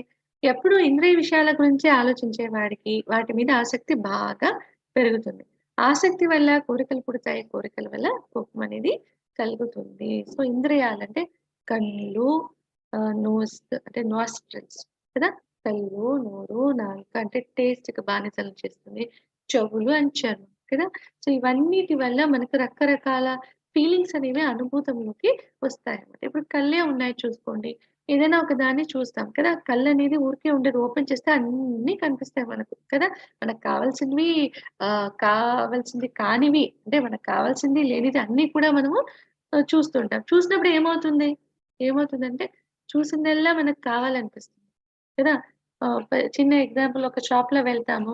షాప్‌లో వెళ్ళినప్పుడు అక్కడ మిర్రర్‌లో అంటే ఒక అద్దం దగ్గర ఒక మంచి డ్రెస్ డిస్‌ప్లే చేశారనుకుందాం. సో, మనం బయట నుంచి చూడంగానే ఏమవుతుంది? అబ్బా! ఎంత బావుంది. అది చూడంగానే మన ఒక భావన చాలా స్ట్రాంగ్‌గా వచ్చేస్తుంది. ఏంటి? చాలా బావుంది. నాకది కావాలి. నేను వేసుకుంటే ఇంకా అందంగా ఉంటాను అని మన భావన. నాకది కావాలనిపిస్తుంది. వెళ్తాము. వెళ్తే ఏమవుతుందది? మన స్తోమతకు మించిన అమౌంట్ కాస్ట్‌లో ఉందనుకోండి. కానీ మన ఆశ తీరుతుందా? పిల్లలు ఊరికే ఉంటారా? తల్లి, తండ్రి పిల్లలకి బట్టలు కొనివ్వాలని షాప్‌కి తీసుకెళ్తే వాళ్ళేం చేస్తారు? వాళ్ళకి నచ్చిన డ్రెస్సే కావాలంటారు. ఎంత కాస్ట్ అయినా సరే. తల్లిదండ్రులు బేర్ చేసుకోగలిగినా, బేర్ చేసుకోలేకపోయినా వాళ్ళు మారం చేస్తారు. లేదు నాకది కావాలి, నాకది కావాలి. అదే లేదనుకోండి మనం ఏం చేస్తాం వాళ్ళు కోప్పడతారు. ఏమంటారు? మనం గట్టిగా అరిస్తే కోప్పడతారు. నాకేమి డ్రెస్ అవసరం లేదు. కొనివ్వరని మన మీద కొంత కోపం అనేది ప్రదర్శిస్తారు కదా! సో, అలాగనమాట. అదే చెప్తున్నారు. ఎప్పుడైతే ఇంద్రియ విషయం ఇదొక చిన్నదే. ఏదైనా కూడా ఇంద్రియాల ప్రభావం అనేది మన మీద చాలా ఎక్కువగా ఉంటే మనకు తెలియకుండానే ఇది జరిగిపోతుందనమాట. మనకు అర్థమే అవ్వట్లేదు. ఎందుకంటే మనల్ని స్ట్రాంగ్‌గా ఈ బాడీనే నేను అనే ఫీలింగ్‌లో స్ట్రాంగ్‌గా పడిపోయాం కాబట్టి మనకు అది తెలియకుండానే పోతుందనమాట. అందుకే ఇంద్రియాల వల్ల ఇంద్రియ భోగ లాలస అంటారు. అంటే ఇంద్రియ విషయాల పట్ల ఎక్కువగా ఆలోచించి, దాని వైపుగా ఎక్కువ ఆసక్తి చూపే వాళ్ళకి, ఆ ఆసక్తి వల్ల కోరికలనేవి పుడతాయి. సో, ఆ కోరికలు తీరనప్పుడు జనరల్‌గా మనందరికి ఏమొస్తుంది? కోపమొస్తుంది. కదా! కోపమొస్తుంది. ఆ కోపం వల్ల మనకేమవుతుందో మనం చూద్దాం. క్రోధాద్భవతి సమ్మోహః, సమ్మోహాత్ స్మృతివిభ్రమः, స్మృతిభ్రంశాత్ బుద్ధినాశో, బుద్ధినాశాత్ ప్రణశ్యతి. కోపం మూలంగా అవివేకం కలుగుతుంది. అవివేకం వల్ల మరుపు, మరుపు వల్ల బుద్ధి నశిస్తుంది. బుద్ధి నాశనం వల్ల తానే నశించడం అనేది జరుగుతుంది. అందుకే చెప్తారు, తన కోపమే తన ఏం చెప్తారు? తన కోపమే తన శత్రువు కదా! ఇది మనం వినే ఉంటారు గదా అందరూ. సో, మన కోపమే మన పతనానికి దారి తీస్తుందనమాట. అందుకే కోపం అని ఎవరు కూడా కోపం అనే ఫీలింగ్ నుంచి చాలా దూరంగా ఉండాలి. కోపం నుంచి దూరం కోపం ఎందుకొస్తుంది? కోరికలు పుట్టడం వల్ల. సో, కోరికలు ఎందుకు పుడుతున్నాయి? ఇంద్రియ విషయాల వెనకాల పరిగెత్తడం వల్ల. సో, అల్టిమేట్‌గా ఏంటి? ఇంద్రియాలను కంట్రోల్ పెట్టుకోవాలి అని మనకిక్కడ చాలా క్లియర్‌గా తెలుస్తా ఉంది. కంట్రోల్ అంటే ఏంటి? ఎప్పుడు కంట్రోల్ అవుతాయి? మనం కంట్రోల్ పెట్టుకోవాలంటే కంట్రోల్ అవ్వవు. ఈ ఇంద్రియాల్ని భగవంతుని వైపుగా మళ్లించినప్పుడు, భగవంతుని ఆ కృప వల్ల, మర్సీ వల్ల మనకవి కంట్రోల్‌లోకి వస్తాయి. ఆపూర్వమానామచల ప్రతిష్టం సముద్రమాప ప్రవిశంతి యద్వత్ తద్వత్ కామాయం ప్రవిశంతి సర్వే శాంతిమాప్నోతి న కామకామి. నిరంతరం నిండుతూ ఉన్నప్పటికీ చలించకుండా నిలిచిన సముద్రంలో నదీ జలాలు ఎలా ప్రవేశిస్తాయో అలాగే ఎవడిలో కామాలన్నీ లీనమై అణిగిపోతాయో వాడు శాంతిని పొందుతాడు. భౌతిక సుఖాలకు బానిస అయిన వాడికి మోక్షము లేదు. మనశ్శాంతి అస్సలు లేదు. ఎవరికి? భౌతిక సుఖాలకు బానిసైన వాళ్ళకి. మనందరం కూడా అదే స్టేట్‌లోనే ఉన్నామనమాట ఇప్పుడు. సో, దీనికి ఉపమానంగా ఎగ్జాంపుల్‌గా ఏం చెప్తున్నారు? నిరంతరం నిండుతూ ఉన్నప్పటికీ చలించకుండా నిలిచిన సముద్రంలో కదా! ఎప్పటికీ సముద్రంలో మన నది ఎన్నో నదులున్నాయి కదా! నదులకు ఫైనల్ డెస్టినేషన్ ఏంటి? ఎక్కడికి వెళ్లి కలుస్తాయంటే అన్ని నదులు వెళ్లి కలిసేది సముద్రంలోనే. కదా! సో, నిండుగా ఉంటుంది. సముద్రం ఎలా ఉంటుంది? అక్కడక్కడ ఏమన్నా భూమి కనిపిస్తూ ఉంటుందా? లేదు కదా! నిండుగా ఉంటుంది కదా! చాలా వాస్ట్ ఎంతో ఏరియాలో స్ప్రెడ్ అయ్యి చాలా లోతుగా నిండుగా ఉంటుంది. చూస్తేనే భయమేస్తుంది కదా! ఎంత ఆనందం కలుగుతుందో అంతే రేంజ్‌లో భయం కూడా ఉంటుంది మనకు కదా! సో, అన్ని నదులు ఫైనల్ డెస్టినేషన్ ఏంటి? సముద్రమే కదా! అంత నిండి ఉన్నా కూడా ఈ నదులు కలిసేటప్పుడు అదేం చేస్తుంది? చలించకుండా ఉంటుంది. రిజెక్ట్ చేస్తుందా? సముద్రంలో నది వెళ్లి కలవాలంటే సముద్రం ఏమన్నా నా దగ్గర చాలా వాటర్ ఉంది. నువ్వొచ్చి నాలో కలవాల్సిన అవసరం లేదు అని అలలతో వెనక్కి తోసేస్తుందా? రిజెక్ట్ చేస్తుందా అంటే లేదు కదా! ఏమి రియాక్షన్స్ ఉండవు. హాయిగా ఆరామంగా తనలో కలిపేసుకుంటుందంట. అలాగే మనిషి అనేవాడు ఏంటంటే ఎవరిలో కామాలన్నీ లీనమై అంటే కామం అంటే ఇక్కడ బేసికల్‌గా కోరికలు. అన్ని రకాల కోరికలనమాట. సో, ఎవరిలో ఈ కోరికలనేవి లీనమైపోయి అణిగిపోతాయో, సో, అణిగిపోవాలనమాట. అవి సప్రెస్ అయిపోవాలి. అలాంటి వాళ్ళు శాంతిని పొందుతారు అని ఇక్కడ చెప్తుంది. ఏషా బ్రాహ్మీ స్థితిః పార్థ నైనాం ప్రాప్య విముహ్యతే. ఏషా బ్రాహ్మీ స్థితిః పార్థ నైనాం ప్రాప్య విముహ్యతే. స్థిత్వా స్యామంతకాలేऽపి బ్రహ్మ నిర్వాణముచ్యతే. ఓ అర్జున ఇలా బ్రహ్మజ్ఞానం పొందిన వాడి దృష్టి ప్రపంచ విషయాల మీదకు మళ్ళీ మళ్ళదు. మరణ సమయంలో కూడా ఈ వివేకంతో స్థిరంగా ఉన్న ఇటువంటి వ్యక్తి జనన మరణ చక్రం నుండి విముక్తి పొంది ఆ భగవంతుని దివ్యధామానికి చేరుకుంటాడు. ఎవరైతే బ్రహ్మ జ్ఞానం అంటే భగవంతుని తాలూకు మన గురించిన జ్ఞానం అంటే ఆ భగవంతుని తాలూకు గురించిన జ్ఞానం ఎవరైతే పొందుతారో అలాంటి వాళ్ళు ఈ ప్రపంచ విషయాల మీదకి వాళ్ళ మనస్సు మళ్ళదు. సో, ఎందుకంటే వాళ్ళు భగవంతుని భక్తిలో ఇన్వాల్వ్ అవుతారనమాట. అలాంటి వాళ్ళు మరణ సమయంలో వాళ్ళకి ఉన్న జ్ఞానం కారణంగా భగవంతుని భక్తి చేయడం వల్ల, భగవంతుని కరుణ వల్ల వాళ్ళేమవుతారు చనిపోయాక ఈ జన్మ మరణ చక్రం నుంచి వాళ్ళు విముక్తి పొందుతారనమాట. ఆ భగవంతుని దివ్యధామానికి వాళ్ళు చేరుకుంటారు. ఎవరైనా మనకి ఎవరైనా సమస్యలంటే ఏమంటారు చెప్పండి? మీకు అందరికీ ప్రాబ్లమ్స్ ఉన్నాయి కదా! ఈ సమస్యలనే దానికి పేదరికం లేదు, భాగ్యవంతులనేది లేదు, పేదరికం అనేది లేదు, మధ్యస్థంగా ఉన్నవాళ్ళనేది లేదు. అందరికీ సమస్యలనేవి డెఫినెట్‌గా ఉండనే ఉంటాయన్నమాట. సో, జనరల్‌గా ఎవరైనా మీ సమస్య ఏంటని అడిగినప్పుడు ఏం చెప్తారు? మీరే ఆలోచించండి. సమస్య అని అడిగినప్పుడు ఏం చెప్తారు? మాకు కొంతమంది అంటారు మాకు పిల్లలు లేరు. కొంతమంది అంటారు మా పిల్లలకి పెళ్ళిళ్ళు కాలేదు. కొంతమంది అంటారు పెళ్ళిళ్ళైన వాళ్ళు సరిగ్గా లేరు. వైఫ్‌ని అడిగితే మా హస్బెండ్ సరిగ్గా లేరు. చాలా బాధపడతారు. హస్బెండ్ అయితే వైఫ్ సరిగ్గా లేరు. వాళ్ళ చేత కాని వాళ్ళు. అన్‌ఎడ్యుకేటెడ్ అంటే కూడా ఈ మధ్య చాలా మందికి ఇది కాదు కదా! చాలా తక్కువగా చూస్తారు కదా! ఇలా రకరకాల ప్రాబ్లమ్స్. లేకపోతే నాకు హెల్త్ ఇష్యూస్ ఉన్నాయి. అది నాకు సమస్య. లేకపోతే నా దగ్గర తగినంతగా ధనం లేదు. అది ఒక సమస్య కదా! ఇలా ఒక్కొక్క మనిషిని టచ్ చేసినప్పుడు వాళ్ళ ప్రాబ్లమ్స్ అంటే ఇవన్నీ చెప్తారనమాట. ఇంకా చాలా వాస్ట్ ఎన్నో సమస్యలు చెప్తారు. అవన్నీ దేనికి సంబంధించినవంటే ఈ దేహంతో రిలేట్ అయినవి. ఈ భౌతిక ప్రపంచానికి సంబంధించినవి. ఎప్పుడైతే దేహం నశిస్తుందో అవన్నీ కూడా వెళ్ళిపోతాయి. కానీ యాక్చువల్‌గా మనకున్న రియల్ ప్రాబ్లమ్స్ అంటే ఏంటి? ఇవి కాదు. ఏంటి? జన్మ, మృత్యు, జర, వ్యాధి. దేహినోస్మిన్ యదా దేహే కౌమారం, యవ్వనం, జర చూసాం కదా! ఇదేంటంటే ఈ జన్మ, మృత్యు, జరా, వ్యాధి. జననం తీసుకోవడం, మళ్ళీ మృత్యు ప్రాప్తి అవ్వడం. అంటే మృత్యువు కన్నా ముందు ముసలి వయసు అనేది ప్రాప్తి అవుతుంది. నార్మల్ అయితే. కానీ ఇప్పుడు మృత్యు అనేది ఏ టైంలో అయినా పలకరిస్తుంది. కలియుగం వచ్చేసింది కదా! సో, చిన్న పిల్లవాళ్ళకి కూడా మృత్యువు సంభవిస్తుంది కదా! అంతా అధర్మంతో నిండిపోయింది. బ్యాలెన్స్ అనేది లేదు ప్రకృతిలో కదా! ఇంబాలెన్స్ అయిపోయిందన్నమాట.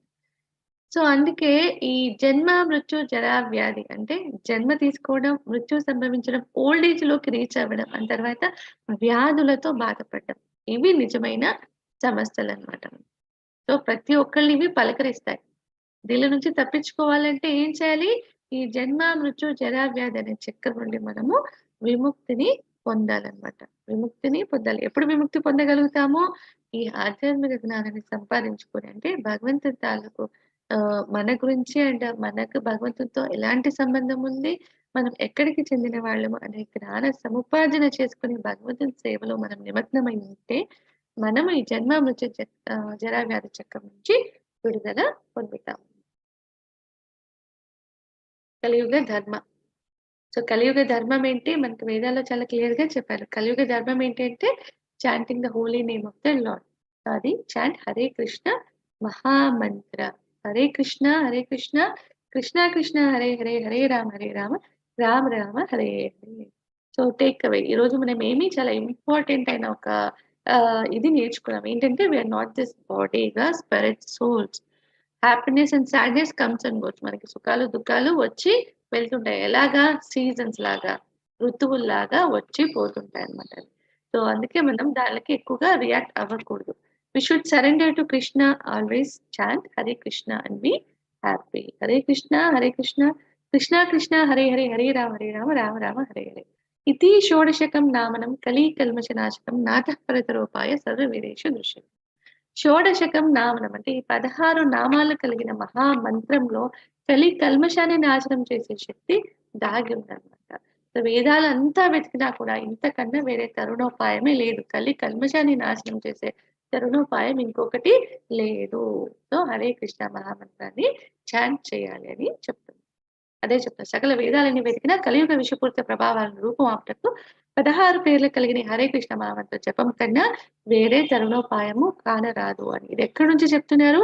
కలి సంతరణ ఉపనిషత్తు నుంచి చెప్తున్నారు. హరే కృష్ణ, కృష్ణ కృష్ణ హరే హరే, హరే రామ, రామ రామ హరే హరే. హరే కృష్ణ మాతాజీ అండ్ ప్రభుజీ, హరే కృష్ణ. ఎవరికైనా ఏమైనా డౌట్స్ ఉంటే హ్యాండ్ రైజ్ చేయండి చూద్దాం.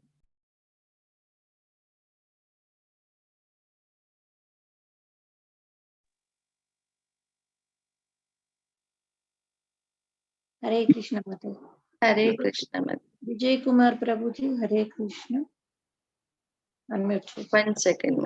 Live stop.